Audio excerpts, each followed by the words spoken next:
Hoy Patrol Weather Update. Ika-30 ng Hunyo, 2026, ngayong umaga, tanghali, hapon. Luzon, Visayas, Mindanao.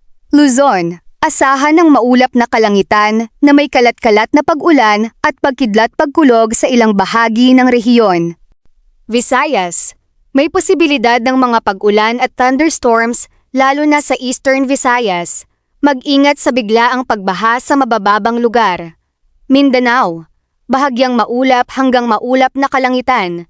May mga panakanakang pag-ulan sa Davao Region, General Santos City, Sultan Kudarat at iba pang bahagi ng Mindanao, lalo na pagsapit ng tanghali at hapon. Davao City, maulap na may posibilidad ng pag-ulan sa hapon.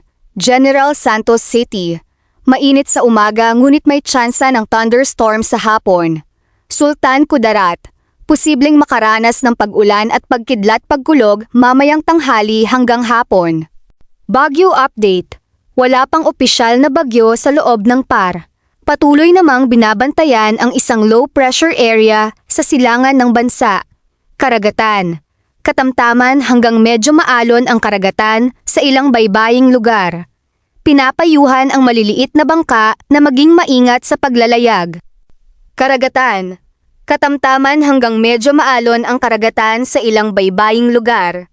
Pinapayuhan ang maliliit na bangka na maging maingat sa paglalayag.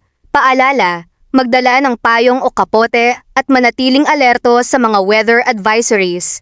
Hoy Patrol, serbisyong totoo, balitang sigurado.